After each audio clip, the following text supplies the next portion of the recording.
Hi everybody, welcome to a quick shot on Martinis with Scott channel. Today we're going to talk about conferences and trade shows and how they fit into your marketing plan. What is a good way to approach these things? A few years ago, I had a fellow working for me who was a head of sales and marketing of a small product company that was financially troubled. And one reason is it never got traction on sales and marketing. So that was directly on him. His goal was always to attend 4 to 5 trade shows a year. And when I asked him why, he never had a good answer. His biggest thing was that we're small and we're troubled. And if we don't show up to the trade show, the customers aren't going to see us and they're going to think that we're out of business. Obviously, he could have accomplished that by telephone or through digital marketing or other ways, but that was his biggest goal. Okay, so 4 to 5 trade shows a year were his pitch to me. In my mind, I'm budgeting $10,000, maybe $5,000 to $10,000 per, right? So you got the cost of the flight for 1 or 2 people.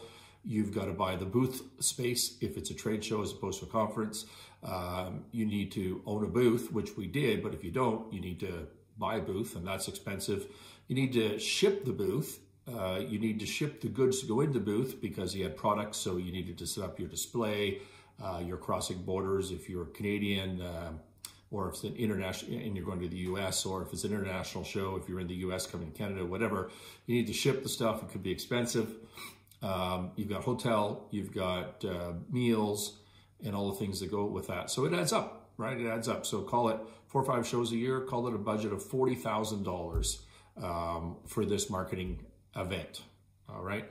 And without a specific goal other than to convince customers that we're not dead. It used to drive me nuts.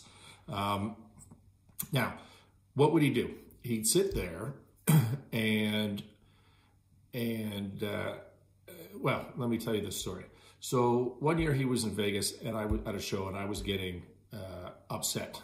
Let's put it mildly. I should have acted on this sooner. This is entirely on me, but I wasn't happy with his answers. I wasn't happy where this company is going. So I dropped into Las Vegas to see how this show is going and our approach to this as a company. And so I found our guy sitting in his booth in the back of this trade show. Now, why are you in the back?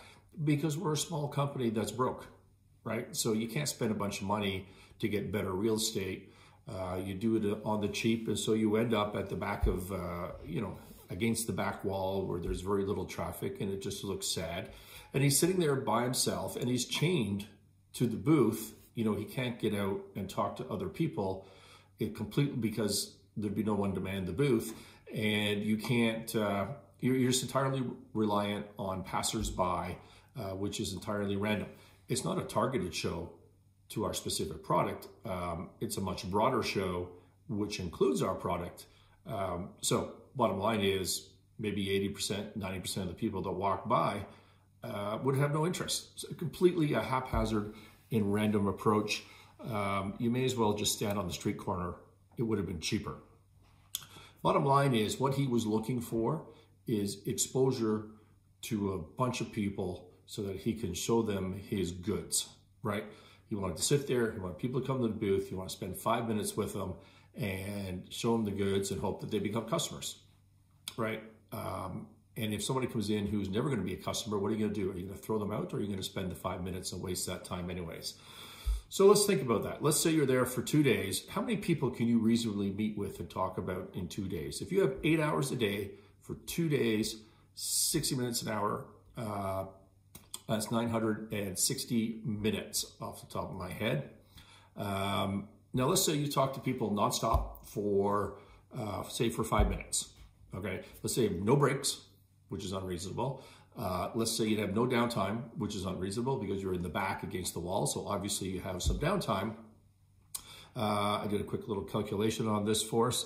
You could meet with 192 people for 5 minutes each with no breaks in an 8-hour day for 2 days straight. 192 people who are loosely related to your industry, and maybe some are direct hits and a bunch of them are not.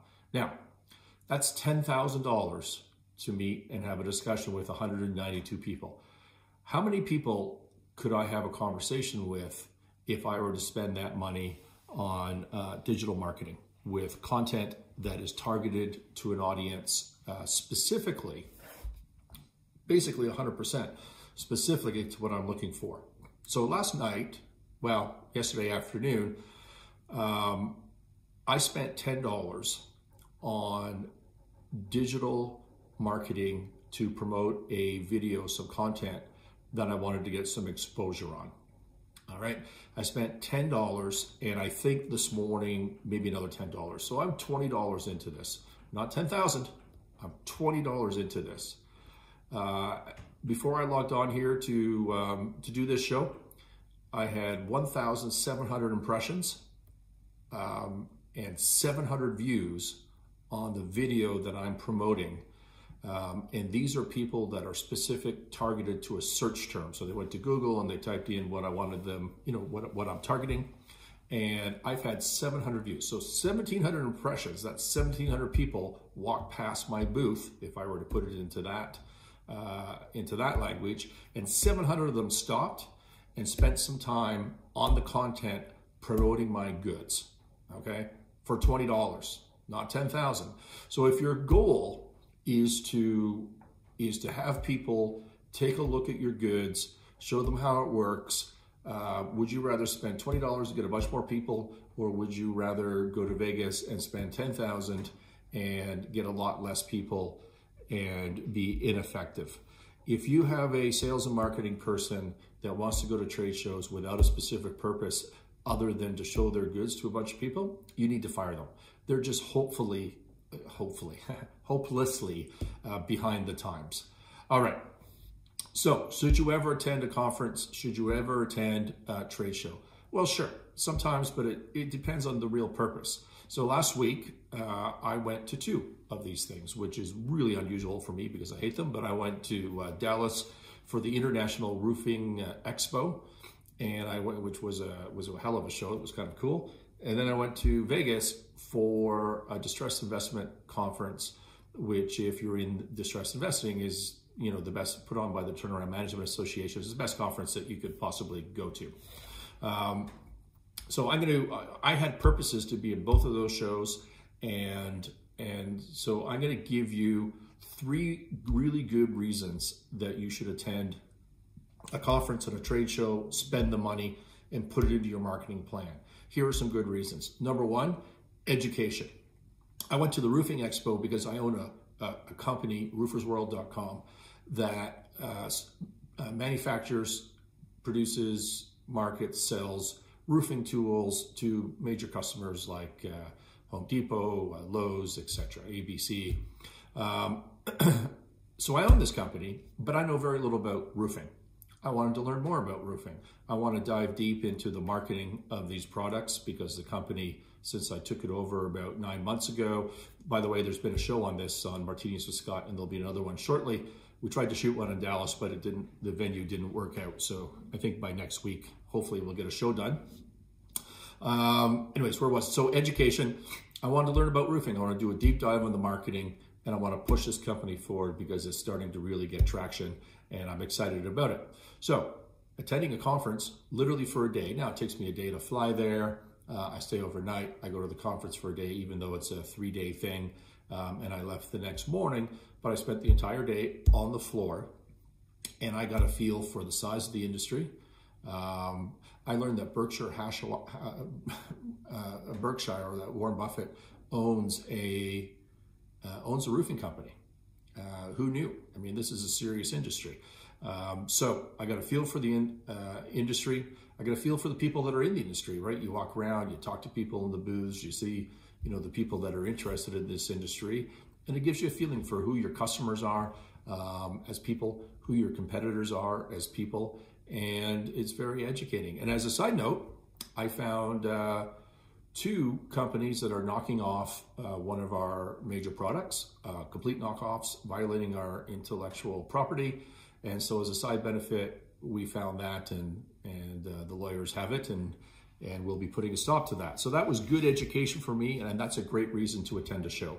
The second good reason, delivering a specific message where looking someone in the eyes really helps. So at the Distressed Investment Conference, I went there to Vegas because at Sinclair Range, we launched a new service line January 2020. Now I can let people know about that new service line digitally through our digital marketing. We have newsletters, we have a website, we have ads in a journal.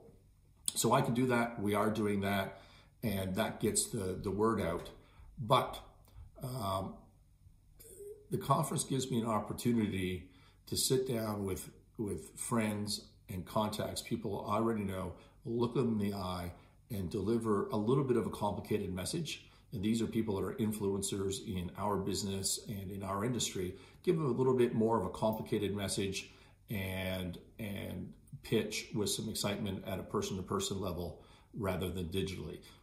That's a good opportunity and a good reason to go to a conference, because otherwise I'd be flying to New York and LA and Vancouver, wherever else I'm going, Chicago.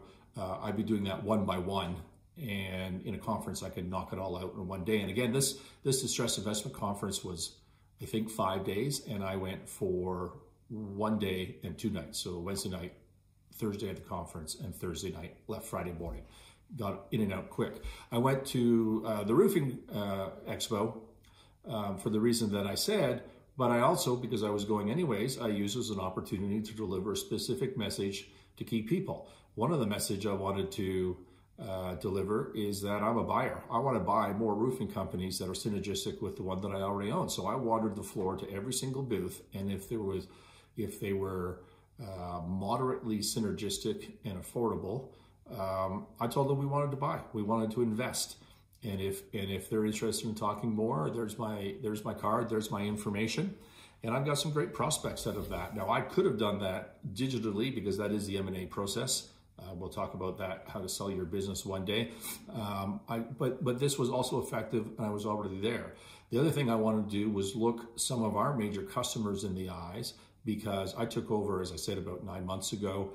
And before that, we had terrible fill rates. We were 10%, 20% fill rates to these major customers. Now we're 100%. Took us 3 months maybe to turn that around, but we're 100%. I wanted to look past customers in the eye, and I wanted to say, hey, I'm new. Here's what we've done, and you can rely on us.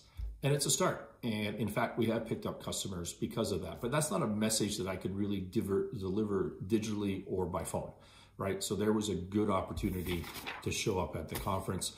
Third reason, dinners and drinks. Now, you can do low ticket transactional type business, even mid ticket transactional type business digitally by the phone. But big business is done with business friends. That's the bottom line. And to build a real bond beyond digital connections, you need to spend time with people. You need to go out and have a dinner, have a drink, have a whatever. And conferences are a good opportunity to connect with people that otherwise, again, I would have had to fly to New York, Vegas, Chicago, Vancouver, wherever, do this one at a time. Whereas a conference, I can knock off a few of these in 2 nights in a day. Now, how many people, if you're going to do that, how many people can you practically do this with? I say 3 or 4 if you're there for 2 nights, right? Pre-plan it. Don't get sucked into this speed dating style meeting where you're 15 minutes back to back. You don't build a connection that way. Pre-plan, know who you want to meet, know why you want to meet. Probably do it after hours and off-site. Take them, host a nice dinner, make camp at a bar and have people come in, have a drink with you, whatever fits your style of what you're good at. And conferences are a good way to efficiently knock that off. Now, that's my view on how these things fit, conferences and trade shows fit within your marketing plan. As a caveat, you have to make it work for you. Everybody's different in sales and marketing. For me, I'm the worst networker on the face of the earth. I hate crowds. I don't like small talk, and I'm terrible at it because I don't like it. I'm claustrophobic. I just don't like being in a crowd, but I might be one of the best guys and salesperson to have dinner with and drinks with. I do that very well, one-on-one or even hosting 10, 13 people at a dinner. I succeed at that, and it creates a real bond. But that's me. You may be different. So do what works for you. That's all. Subscribe, please, on Martinis with Scott. Everyone that subscribed, you guys have been terrific. I love the support. Provide some comments if you like. If you have questions, let me know in the comments section. And apart from that, have a great day, and thank you for listening.